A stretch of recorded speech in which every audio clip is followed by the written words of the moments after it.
Gak cuma itu aja, Wak. Ada juga desas-desus hilangnya seorang anak SD yang juga dikait-kaitkan dengan negeri Palau ini.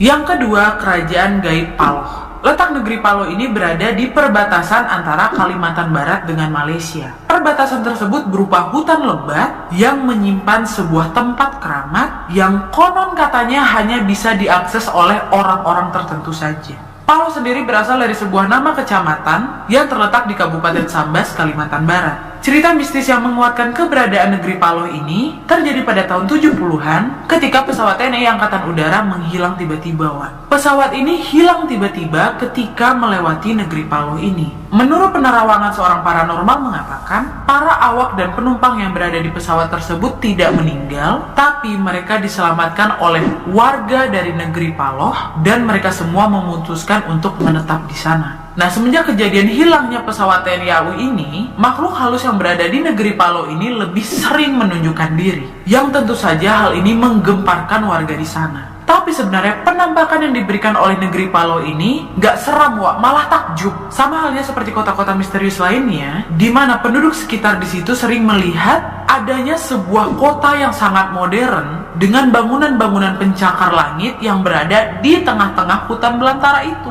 Dan biasanya juga di waktu-waktu tertentu mereka ini suka mendengar suara keramaian, hiruk-pikuk yang seolah-olah seperti berada di sebuah kota besar. Nah, kalau dilihat dari kasat mata aja, negeri Paloh ini ya udah kayak hutan belantara biasa. Malah tempat ini dijadikan tempat konservasi oleh pemerintah setempat dan dijadikan tempat wisata alam. Banyak juga beberapa pecinta alam yang menghabiskan waktunya di hutan ini, walaupun suasana mistis selalu menyelimuti keindahan dari hutan ini. Dan sama juga, Wak, beberapa penduduk-penduduk dan wisatawan yang masuk ke dalam hutan belantara itu juga bersaksi bahwa mereka juga melihat kota-kota maju di tengah hutan itu. Dan negeri gaib Paloh ini juga dianggap memiliki peradaban yang modern karena berasal dari sumber daya di negeri ini yang memumpuni. Bahkan secara konstitusional, negeri Paloh ini mengusung pola kerajaan di mana konon katanya pemimpin dari negeri Paloh ini adalah seorang pangeran bernama Sandi.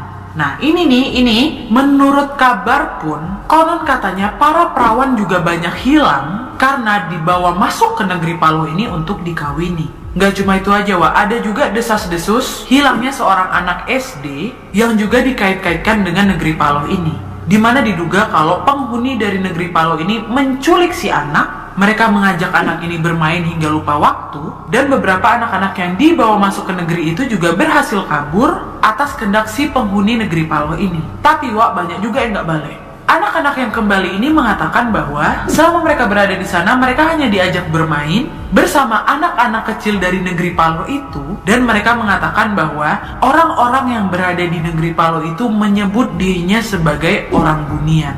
Nah, ciri-ciri penghuninya juga sama, Wak, kayak di kota Wentira tadi. Gak ada garis bibir, lempeng aja. Dan selain itu, ciri dari penghuni negeri Paloh ini, mereka memiliki alis yang nyambung. Tapi, Wak, penghuni dari negeri Paloh ini nggak resek. Mereka tidak suka mengganggu manusia. Yang ada mereka ini sering membantu manusia di sana. Desas-desus yang beredar mengatakan bahwa mereka juga turut membantu pada saat kerusuhan etnis di Sambas, di mana pada saat itu Raja Sandi ini mengerahkan seluruh pasukannya untuk menghalang kedatangan etnis tertentu yang memang berniat untuk mengacau. Tapi, Wak, meskipun memang terkenal suka membantu, masyarakat di sana tetap selalu waspada, Wak. Dimana jangan sampai pernah menerima ajakan mereka untuk masuk ke negeri mereka. Karena kalau udah sekali diterima, Wak, kalian gak akan pernah bisa keluar selama-lamanya dari negeri Paloh itu. Gimana menurut kalian? Ada nggak warga Kalimantan Barat di sini atau dari Kabupaten Sambas? Boleh banget komen di bawah, Wak. Mungkin kalian ada pengalaman lain atau kisah lain dari negeri Paloh ini? Boleh banget komen.